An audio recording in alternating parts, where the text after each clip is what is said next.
wolfhard 판넨베르크의 자연신학 오늘 39번째. 예, 카메라 앞에서 처음 이 멘트를 날리는 순간이 제일 힘들어요. 자연스럽게 나오지가 않습니다. 말하다 보면 그냥 말이 자연스러워지는데 처음 출발할 때 요게 늘 어색합니다. 따로 연습을 한번 해볼까요? 네. 39번째입니다. 지금 우리는 하나님과 공간 개념에 대한 이야기를 뉴턴과 라이프니츠의 논쟁을 통해서 따라가고 있습니다. 뉴턴이 직접 라이프니츠하고 논쟁한 건 아니고 클라크라고 하는 사람이 대신 해줬어요. 다 위대한 학자들이죠. 라이프니츠가 뉴턴의 젠조리움 데이, 하나님의 중추감각, 뭐랬죠? 중추감각, 맞습니다. 젠조리움 데이, 이거를 좀 오해해서, 뉴턴의 사상이 반유물론자와 같다. 반유물론자, 메테리얼리스트. 그렇게 얘기를 했습니다. 그건 오해한 거예요. 파넨베르크의 설명에 따르면 뉴턴 덕분으로 우리는 공간을 하나님의 편재성, 공간이 하나님의 활동 영역으로 말할 수 있게 된 겁니다. 그러니까 뉴턴의 논리, 그 물리학과 그의 물리 철학, 과학 철학이죠. 그것으로 인해서 기독교가 이 공간과 하나님을 관계없이 뜬구름 잡는 식으로 얘기하지 않고 확실하게 공간을 하나님의 통치 영역으로 말할 수 있게 됐다고 하는 겁니다. 뉴턴을 그런 면에서 기독교 신학에서 굉장히 중요한 인물로 판넨베르크는 보고 있습니다.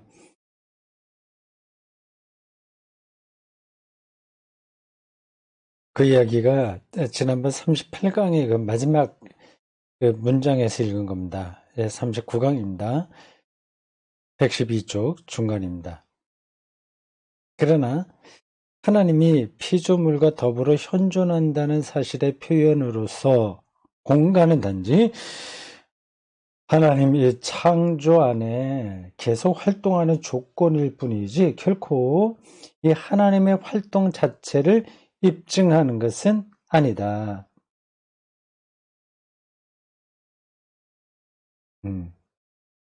공간이 하나님의 활동 자체를 입증하는 것은 아니다.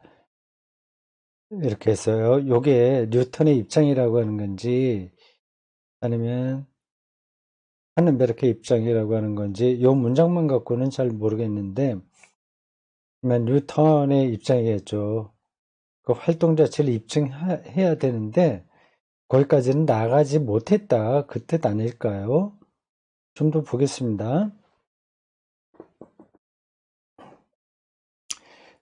그의 입증은 뉴턴이에요. 요번에 제가 이걸 읽으면서 뉴턴을 또 새로운 각도로 보게 됐습니다. 참 좋아요. 공부가 그런 점에서 유익합니다. 그 이전까지는 제가 뉴턴, 뭐 정말 인류 역사에서 몇 명 나올 수 없는 그 위대한 학자 아닙니까?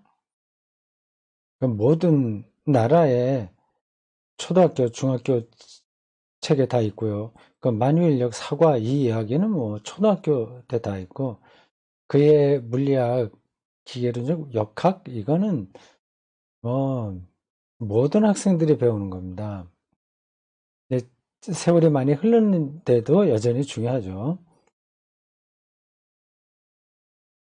그렇게 위대한 학자인데 그래서 기계적 역학에 머물러 있으니까 양자 역학의 시대에는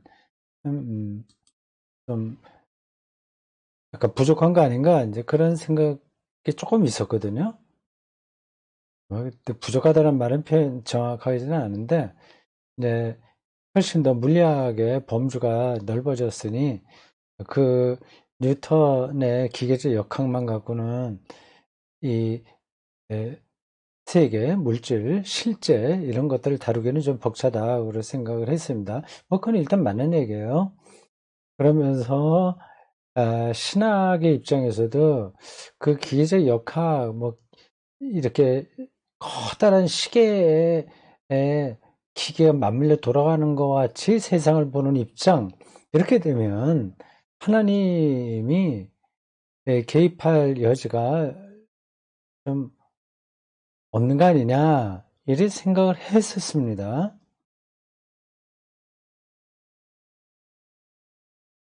그 빈틈없이 탁탁탁탁 돌아가는 정도라기보다도 그렇게 딱 맞물려서 기계적으로 돌아가는 세상으로 완벽한 체제가 된 거죠. 뉴턴이 보는 세상은 그런 거라고 제가 알고 있거든요. 그러니까 아무래도 하나님의 창조 보존, 지금의 활동 이런 점에서는 좀 부족하겠다 이런 생각을 하고 있었습니다. 아마 그 부족한 점이 문제 있을 거예요. 제가 파넨베르크가 이 뉴턴의 기계적 역학을 다 그대로 오늘날에도 신학이 그대로 따라가야 될 가르침이라고 생각하지는 않습니다. 아닐 거예요. 다만 요 부분에서 제가 좀 새롭게 느낀 거는 이 공간 개념을 하나님의 창조와 연관해서 신학이 말하는 데서 이 뉴턴의 입장이 아주 중요했다 하는 거죠. 새롭게 느낀 겁니다.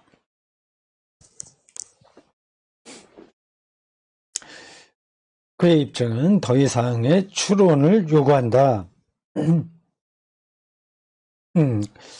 그 공간과 창조를 연관시키는 것에 머물러 있으면 좀 충분하지 않다는 뜻이겠죠.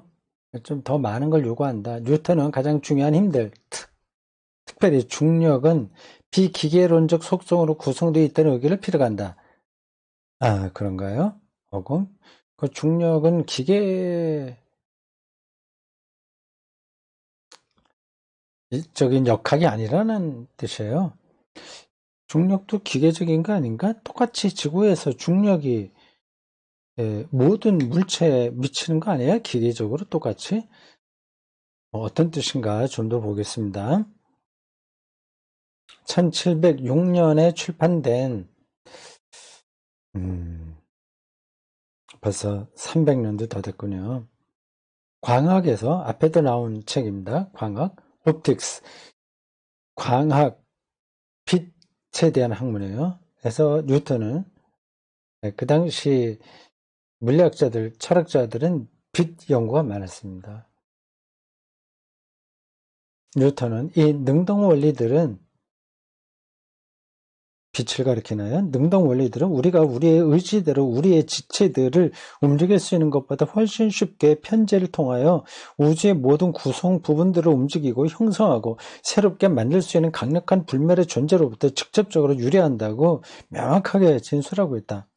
신으로부터 왔다는 뜻이겠죠. 이 책 광학에서 옵틱스예요. 옵틱스.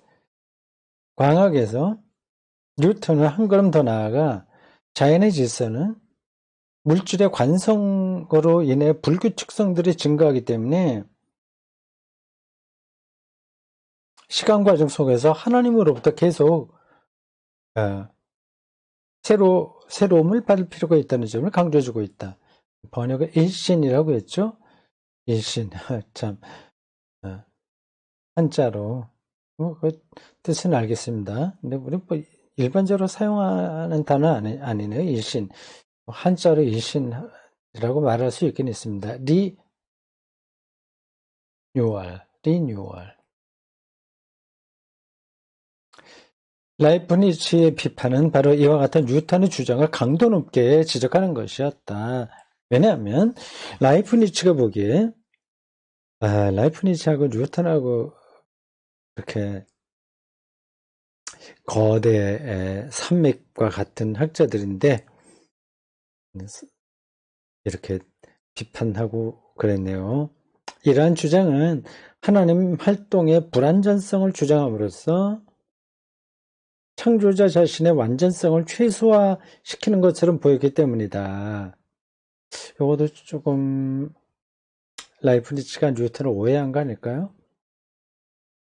클라크는 이러한 비판에 대해 다음과 같이 대답했다. 뉴턴을 변호하는 입장의 사람이 클라크입니다. 시계가 시계 제작자의 도움 없이 계속해서 돌아가듯이 하나님의 간섭 없이 돌아가는 거대한 기계로서 세계 개념은 유물론의 운명 개념의 다름 아니며 제가 그렇게 생각했거든요. 뉴턴은 이 커다란 기계로 세계를 본다고 생각했는데 그렇게 되면 결국 세계 개념은 유물론의 운명 개념과 다르지 않다는 거예요. 그러니까 뉴턴은 그렇게 생각하지 않았다는 거잖아요. 따라서 하나님을 현세의 초월하는 지성으로 만드는 척하면서 사실은 실제 속에 작용하고 있는 하나님의 섭리와 지배를 세계로부터 배제하려는 것이다. 누가 그랬다는 거예요, 지금? 뉴턴이 이렇게 한 건 아닐 거 아니에요. 그 클라크는 뉴턴을 변하고 있는 사람인데 지금 시계 제작자의 도움 없이 계속해서 돌아가게 등등등데 이렇게 보는 거는 라이프니츠가 뉴턴을 그렇게 보는 거 아니겠습니까? 근데 클라크가 왜 이렇게 얘기를 했다고 그러지? 이게 무슨 뜻이에요? 좀 더 가보겠습니다.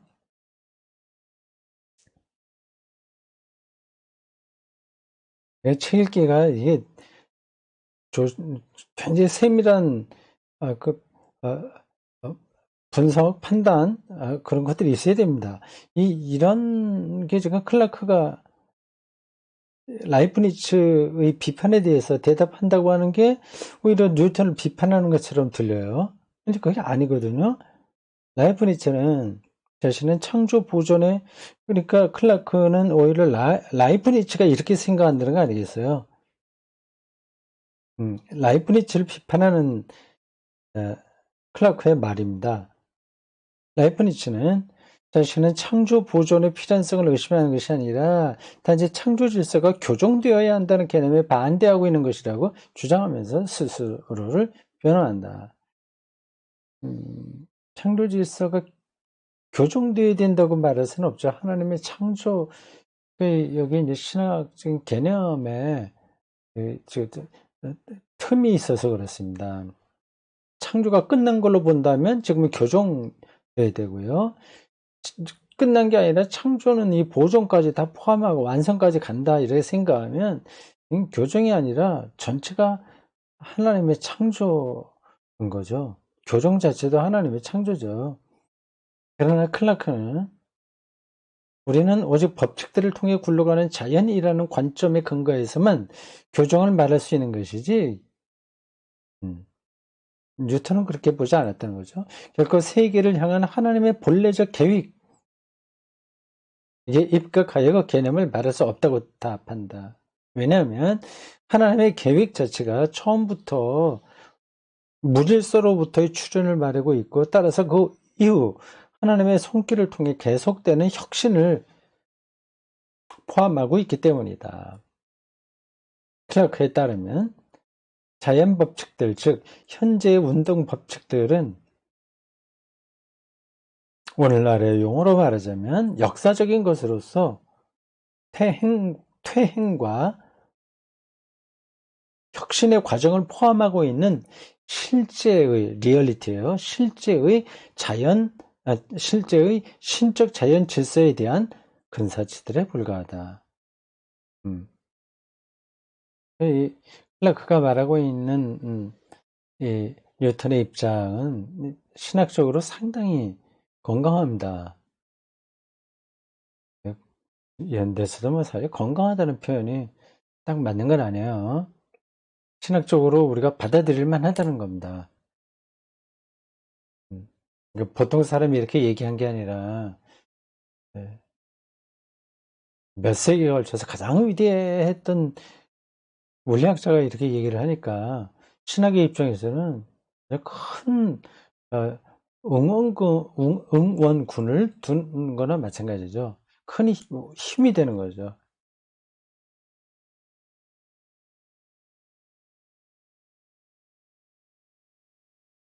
근데 그게 라이프니츠하고 이제 두 사람 사이에 벌어지는 논쟁들인데 사실 뭐 이게 두 사람 다 뭐 누군 틀리고 누군 맞았다 이렇게 말하기 힘듭니다. 약간의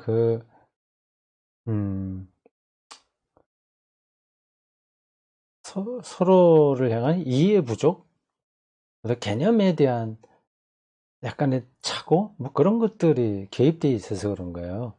라이브니츠도 이 세계가 하나님의 통치에 의해서 된다는 걸 부정하려고 하는 게 아니라 하나님의 창조가 어딘가 부족한 것처럼 얘기를 하면 안 되지 않냐, 그런 뜻으로 비판했다고 하는 거죠.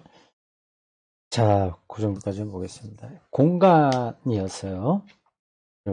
소제목이 하나님과 공간에 대한 것이었습니다. 좋은 공부였어요. 하나님과 공간.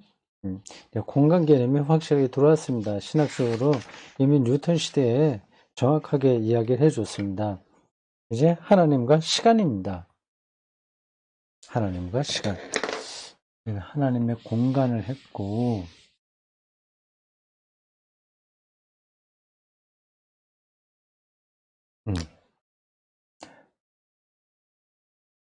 하나님과 시간. 세 거를 꺼냈습니다. 앞에는 공간을 했고 지금은 시간입니다.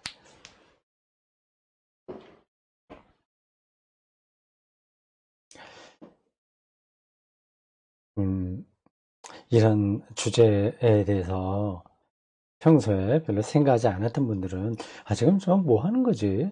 그렇게 복잡하게 생각하지? 공간과 시간, 그거 당연한 거 아니야? 우리가 좀 이렇게 이 안에서 이렇게 뭐 놀고 먹고 자고 살아가고 있는 이 공간이 확실한 거 아니야? 그리고 어제가 2021년 뭐 며칠이고 오늘 하루 같고 몇 시간이고 이 시간 이거 정확한 거 아니야? 생각하시겠죠? 그렇지 않습니다. 그렇지 않아요. 그렇지 않다는 걸 빨리 눈치를 채야 됩니다. 우리가 당연하다고 생각하는 것들이 그렇게 당연한 게 아니에요. 지난 주일에 지금 이 녹화하는 게 언제 나갈지 언제 업로드 될지 모르겠는데 1월 17일에 설교할 때 양자에 대해서 잠깐 얘기했습니다.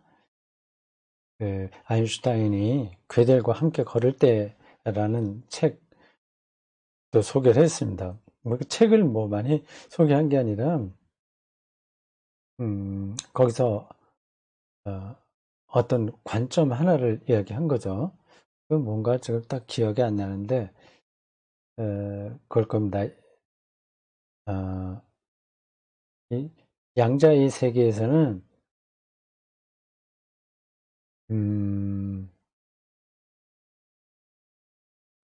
지금 우리가 경험하고 이러한 공간, 시간 이런 것들이 완전히 달라집니다. 이상할 거예요. 뭐 달라지긴 뭐가 달라지지? 근데 뭐 달라졌다고 하면 그게 무슨 의미냐? 그 달라져 봐야 뭐 지금 우리가 사는 세상은 이렇게 계속 가는 거 아니냐? 생각할 수 있어요. 근데 양자가 이 세계, 우리가 그래 터대가 탄탄하다고 생각하는 이 세계의 기본입니다. 양자로 이 세계가 이루어졌어요. 이상하죠.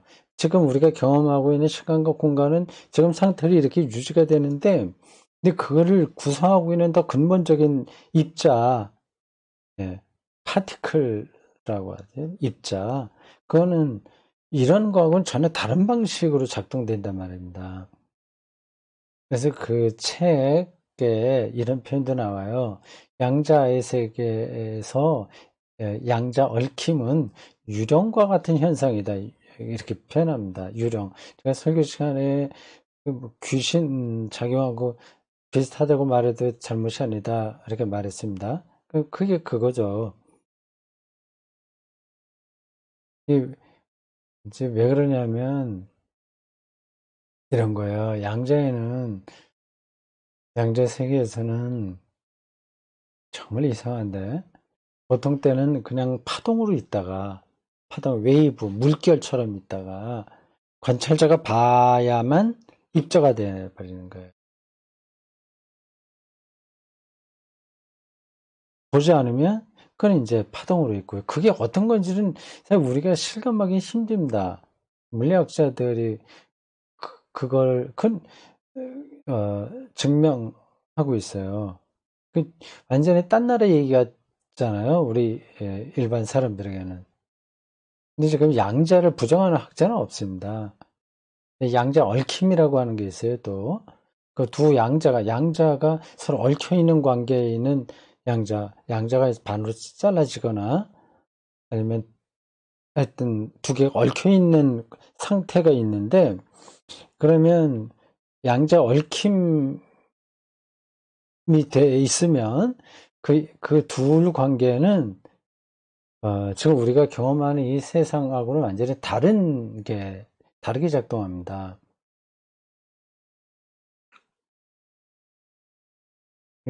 유령처럼 작동하는 거예요.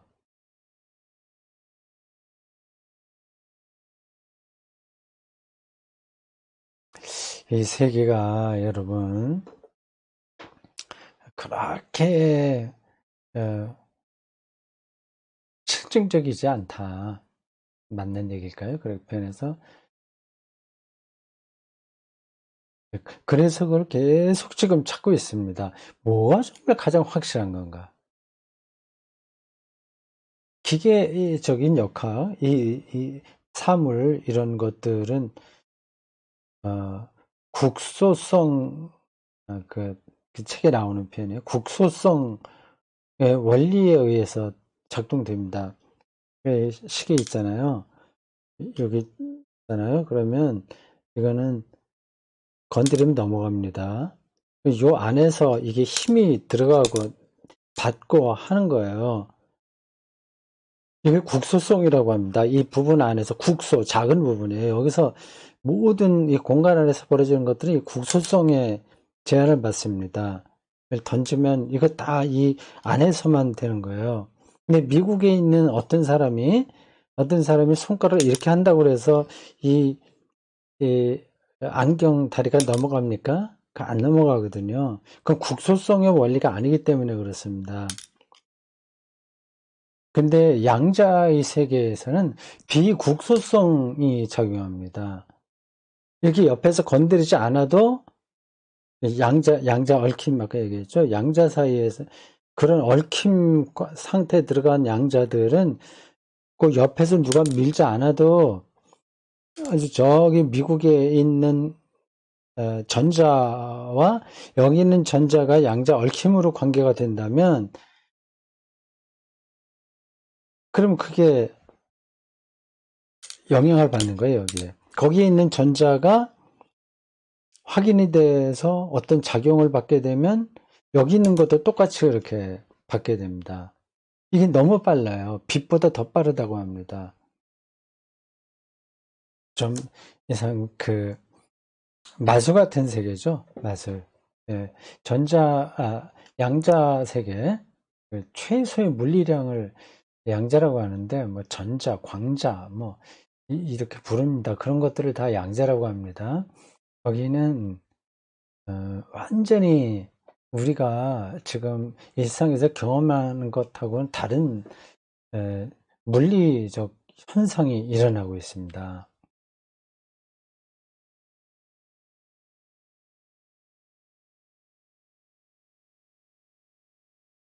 시간을 지금 우리가 보게 될 텐데, 시간도 좀 신비로운 거죠. 예, 아인슈타인이 괴델과 함께 걸을 때 책, 아직까지 제가 좀 더 읽고 있는데, 아, 좋았어요. 지금 그 책하고 지금 이 자연신화 책하고 또 연관이 돼요. 다 이건 물리의 세계, 자연과학의 세계를 다루고 있으니까. 하나님과 시간입니다. 앞서는 공간을 얘기했고, 시간을 얘기해요. 성경 어디에 나오죠? 하나님 안에서는 하루가 천년 같고 천년이 하루 같다. 시간도 특별한 어떤 현상입니다.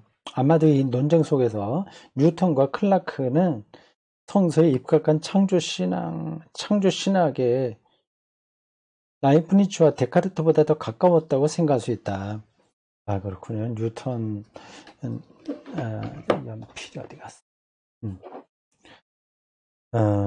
뉴턴과 클라크, 라이프니츠와 데카르트, 이렇게 대비시킬 수 있네요. 이 중에서 뉴턴과 클라크가 창조신학에 더 가깝다.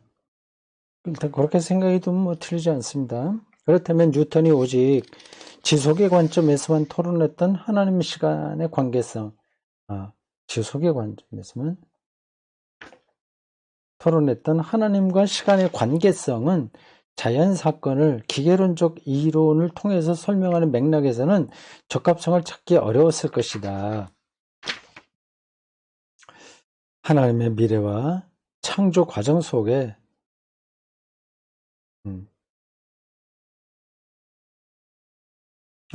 아까 하던 얘기 또 조금 못해야 되겠네요. 그 양자의 얽힘, 양자 얽힘이라고 하는 거 한번 인터넷 사진을 한번 찾아보십시오. 하면 나올 거예요. 거기서는 그 현상이 유령과 같다. 그렇게 표현할 수 있는 거예요. 그러니까 그게 우리 신학의 입장에서는 하나님의 통치를 이야기하는데 크게 도움이 되는 겁니다.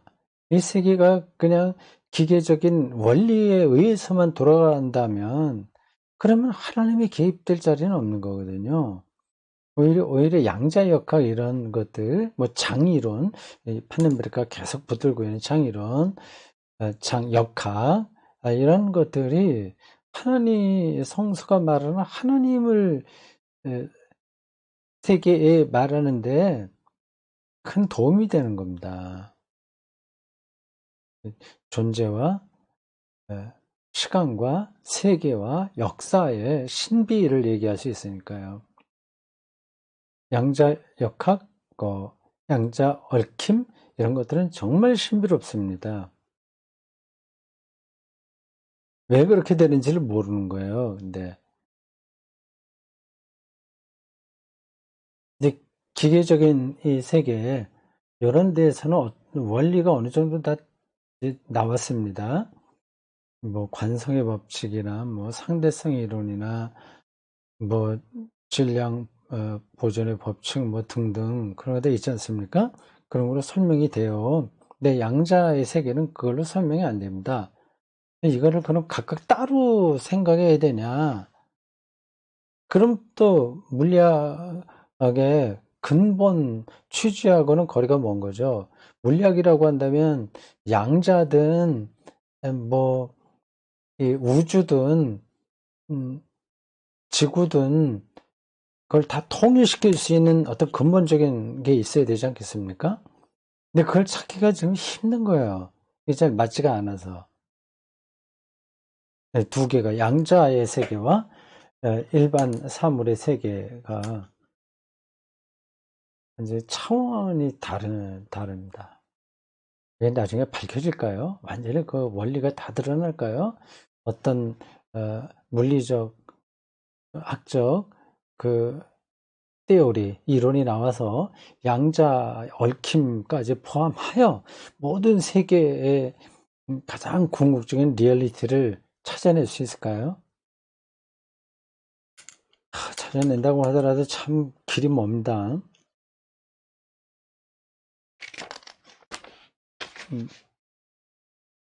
하나님의 미래와 창조 과정 속에 새롭게 출현하는 것 사이의 관계는 자연 신학에서 오직 진화 이론을 통해서만 고려되어 왔다. 진화 이론에 대한 신학적 해석은 다른 얘기하다가 이걸 읽으니까 또 감을 찾기 힘드네. 대충 넘어가 되겠어요. 이게 갑자기 진화론이 나와서. 진화 이론에 대한 신학적 해석은 여러 가지 면에서 아직 이미 클라크에게서 발견되는 신적인 목적, 계획 혹은 설계 담론을 넘어